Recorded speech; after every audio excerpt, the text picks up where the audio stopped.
जहाँ तक मनु भाई परमार जी की नियुक्ति के मामले में जो है पूरा संविधान को दरकिनार किया गया है, रूल ऑफ लॉ को तोड़ा गया, उसको फॉलो नहीं किया गया है। कि मैंने पहले भी कहा था कि बीपीएससी का जो करैक्टर है, रेपुटेशन रहा है, वो संदिग्ध डाउटफुल रहा है और इसी चीज को लेकर सुप्रीम कोर्ट में तो ये तो बहुत अच्छी बात है कि नमस्कार। बीपीएससी का मामला जो है लगातार मैं आपको दिखा रहा हूं, बीपीएससी का मामला सुर्खियों में है, लेकिन बीपीएससी का मामला और आगे कितना लंबा खींचेगा या ग्राउंड पे टिक पाएगा, इस पे संशय करने का कुछ प्रश्न हमारे पास है। इसी चर्चा पे जुड़ रहे हैं हमारे साथ पटना हाईकोर्ट के अधिवक्ता बीके कात्याल। कुछ प्रश्न है हमारे मन में, उनसे हम पूछेंगे। बहुत स्वागत है बीके कात्याल। आपका भी बहुत बहुत शुक्रिया। सबसे पहला प्रश्न होगा कि एक जनहित याचिका एडवोकेट ब्रजेश सिंह के द्वारा डाली जाती है माननीय सुप्रीम कोर्ट में और बीपीएससी के चेयरमैन है, उनकी नियुक्ति को, चेयरमैन की पद की नियुक्ति को लेकर चुनौती दी जाती है। तो इस पे सुप्रीम कोर्ट का बयान आपने सुना है क्या? बिल्कुल बिल्कुल। देखिए कि एक मैंने तो पहले ही कहा था कि यहाँ का जो गवर्नमेंट है और बीपीएससी के चेयरमैन है, उन्होंने बहुत तमाम तरह के उन पे आरोप लगे हैं, भ्रष्टाचार का आरोप है। न्यायालय में भी उनका जो मुकदमा है उन पे लंबित है, विजिलेंस का मुकदमा उन पे चल रहा है, बहुत सा जालसाजी का मुकदमा भी, माने आप सिंपल सा समझिए कि 3-3 मुकदमे वो फेस कर रहे हैं। और इस स्थिति में अब ये संवैधानिक जो प्रोविजंस कहता है कि जब इस तरह के भ्रष्टाचार के मामले किसी कोर्ट में पेंडिंग हो, तो सरकार को ऐसे कमीशन पे नियुक्ति करना, ये कहीं से भी जो होता है कि कॉन्स्टिट्यूशनल और रूल ऑफ लॉ के अकॉर्डिंग नहीं होता है, नहीं होना चाहिए, नियुक्ति ही नहीं होना चाहिए था।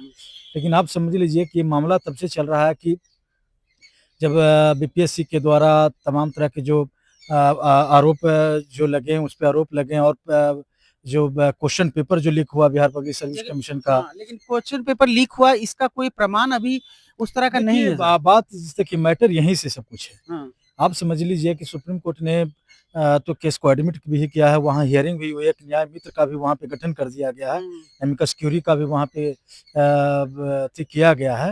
लेकिन आप समझ लीजिए कि सरकार को तो इस चीज़ों से बचना चाहिए ना कि जिस व्यक्ति पर 3-3 मुकदमा ऑलरेडी जालसाजी का, करप्शन का कोर्ट में लंबित हो, मुकदमे चल रहे हो। अरे एक ही मामला हो तब भी तो मामला है ना। तो वही तो मैं बता रहा हूँ कि एक मामला ही नहीं, 3-3 मामले हैं। ठीक है ना। तो ये बीपीएससी का जो चेयरमैन है, तो मैंने पहले ही कहा था कि इन लोग का बहुत बड़ा स्कैम चलता है, बहुत बड़ा हाथ रहता है किसी भी पेपर को लीक कराने में। और देखिए कि अंततः मामला जो है कि ब्रजेश सिंह जो वहाँ के जो लॉयर हैं सुप्रीम कोर्ट के, उन्होंने पीआईएल दाखिल किया और सुनवाई हुई है और सर्वस्वती बिहार सरकार से ये काउंटर जवाब भी मांगा गया है कि आप 4 हफ्ते के अंदर आप हम उसको जवाब दीजिए। ठीक है ना।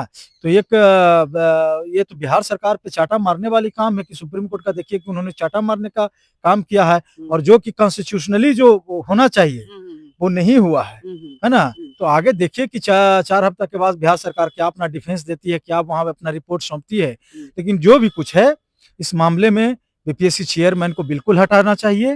ये कहीं से भी कॉन्स्टिट्यूशनल नहीं है, कहीं से भी रूल ऑफ लॉ के अकॉर्डिंग नहीं है।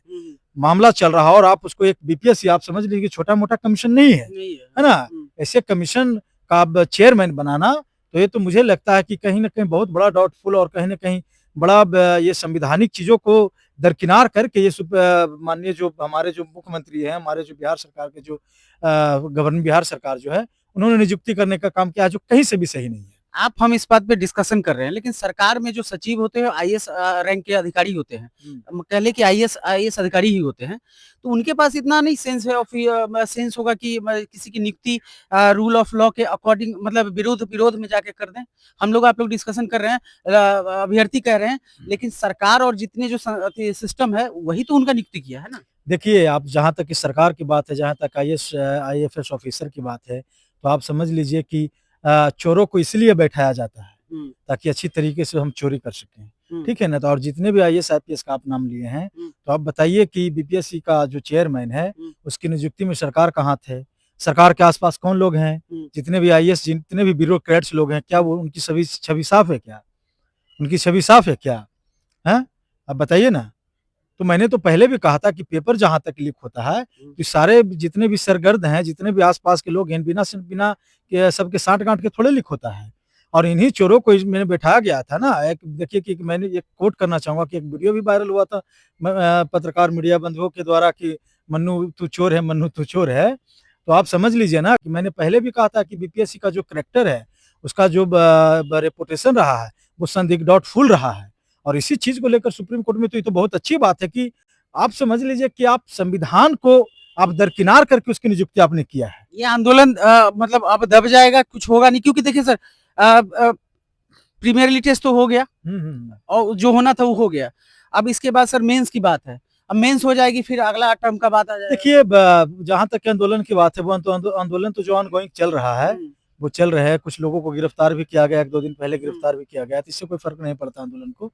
दूसरी बात समझ लीजिए कि मैटर अरविंद सिंह चंदेल जो माननीय ऑनरेबल जो जज हैं पटना हाई कोर्ट के, उनके पास ये मैटर बीपीएससी का जो 31 जनवरी को कल है सुनवाई। हाँ तो लिस्टेड था। चूंकि किसी वजह से वो अभी स्टैंड ओवर पे हैं, छुट्टी पे हैं, नहीं है, कोर्ट नहीं चल रहा है, इसकी वजह से। अब देखिए जैसे कोर्ट खुलेगा तो बीपीएससी का मैटर पे यहाँ पे तो सुनवाई होगी ना। अब तो यहाँ बात होगी, यहाँ पे देखेंगे कि क्या होता है। कल है 5 को सुनवाई। हाँ तो कल है तो यहाँ पे देखने वाली बात होगी कि ये आंदोलन चलेगा या ये दोबारा एग्जाम होंगे, री एग्जाम होंगे, या फिर से चीजों को कैंसिल किया जाएगा। वो सारे चीज यहाँ पे फ्रेश अपडेट आपको मिल जाएगा। लेकिन बात है कि बीपीएससी या किसी भी तरह का कमीशन हो या किसी भी नियुक्ति का हो, आपने जब ये इस तरह का आपने अपॉइंटमेंट आपका हुआ था कि आपने इस तरह आपने ये एक एफिडेविट में आपने बताया था कि हम पर 3-3 मुकदमा है। सरकार को तो बचा पब्लिक डोमेन में लाकर बताना चाहिए था। तो ये सारे जो है कि तथ्य को कैंसिल किया गया है, छुपाया गया है। और सिंपल सा समझ लीजिए कि सर्विस रूल भी कहता है कि जब भी आप पर किसी प्रकार का मुकदमा और किसी गवर्नमेंट जॉब में जाते हो तो आपको ये देना होता है कि हम पर कितनी मुकदमा है, किस सेक्शन में हमारे पर मुकदमा दर्ज है, किस अदालत में मुकदमा चल रहा है, सब कुछ आपको ये क्लियरिफिकेशन आपको देना होता है। अगर आप कैंसिल करते हैं तो फिर आपको हो सकता है कि जॉब से आपको हाथ धोना पड़ेगा। तो ये देश संविधान से चलेगा ना, ये सिस्टम संविधान से चलेगा। और ये इस नियुक्ति के मामले, जहाँ तक मनु भाई परमार जी की नियुक्ति के मामले में जो है पूरा संविधान को दरकिनार किया गया है, रूल ऑफ लॉ को तोड़ा गया, उसको फॉलो नहीं किया गया है। तो बिल्कुल सुप्रीम कोर्ट में देखना होगा। और ये बता रहा हूँ कि ये पूरी तरह से बिल्कुल इलीगल है और इनको हटना चाहिए। हटना चाहिए बिल्कुल। अच्छा, ये 4 हफ्तों में सरकार माननीय सुप्रीम कोर्ट ने बिहार सरकार और नियुक्ति को लेकर जो सफाई मांगा है, तो अगर बिहार सरकार बोलती है कि उनके मामले लंबित हैं, लेकिन ये मामले सिद्ध नहीं हुए हैं, और जब तक सिद्ध नहीं होता तब तक कोई आरोपी रहता है, अपराधी नहीं बनता। देखिए सिंपल सा समझ लीजिए, बिल्कुल आपने जो बोला वो सही बात है, जो लॉ भी यही कहता है। लेकिन आप समझ लीजिए कि आप जो कंसील किए हैं, यहाँ कंसीलमेंट ऑफ फैक्ट की बात है ना। आपने उस फैक्ट को छिपाया कि हम पर मुकदमा है ही नहीं, ठीक है ना। तो ये तो बिल्कुल रूल ऑफ लॉ के अकॉर्डिंग तो है नहीं, ये तो इलीगल है ना। ये भी तो पता नहीं हो सकता है। ये भी तो पता नहीं है कि उन्होंने मुकदमा छुपा, वो बोले होंगे कि मेरे पे गलती का झूठा मुकदमा है, तब तक मैं चेयरमैन बनूंगा। जब आरोप सिद्ध तो आपको बताना चाहिए ना। झूठा मुकदमा है, सच्चा मुकदमा है, ये आप कैसे तय कर सकते हैं? इसके लिए तो अथॉरिटी है, इसके लिए सुप्रीम न्यायालय है, पता हो सरकार को पहले से पता हो कि मुकदमा है, लेकिन ये झूठा मुकदमा कहीं कैसे ये सरकार तय करेगी कि मुकदमा झूठा है? अच्छा, इसके लिए तो न्यायालय ना है। ये आप तय करेंगे, हम तय करेंगे क्या? मुकदमा रहेगा तो सरकारी पद पे कोई जा नहीं सकता। नहीं, मुकदमा रहेगा तो जा नहीं सकता, ये बात नहीं है। आप जा सकते हैं, लेकिन आपको ये फैक्ट को आपको वहां बताना होगा कि हम पर इस तरह का सेक्शन का मुकदमा है। क्या पता वो बताए होंगे? बिल्कुल नहीं, बिल्कुल नहीं। जब ऐसा होता तो फिर ये मैटर फिर सुप्रीम कोर्ट जाता ही नहीं। और ये पब्लिक डोमेन में होता। तो ये 4 हफ्ता का समय मिला है, 4 हफ्ता में ये तो जवाब देंगे ही ना। अच्छा, बिल्कुल देना पड़ेगा, बिल्कुल देना होगा। देखिए अब देखिए मनु भाई परमार जो बीपीएससी के चेयरमैन है, वो मुश्किलों में घिरते हुए नजर आ रहे हैं, लेकिन मुश्किलों में घिरेंगे कि नहीं घिरेंगे, ये 4 हफ्ते बाद जब बिहार सरकार अपनी सफाई पेश करेगी माननीय सुप्रीम कोर्ट के सामने में, उसके बाद देखने वाली बात होगी कि क्या खबरें बाहर निकल के आ रही है। फिलहाल इस खबर पे हमारी नजर बनी रहेगी, लेकिन अभी सुर्खियां यही है कि मनु भाई परमार और बिहार सरकार ने जो उनको नियुक्त किया, इन दोनों पे बड़े प्रश्न खड़े किए हैं। सुप्रीम कोर्ट के अधिवक्ता ब्रजेश सिंह ने एक जनहित याचिका दायर की है। अब इस पे हमारी नजर बनी रहेगी, और आप इस पूरे तथ्य को लेके क्या सोचते हैं हमारे साथ कमेंट शेयर जरूर कीजिएगा। बने रहे हमारे साथ।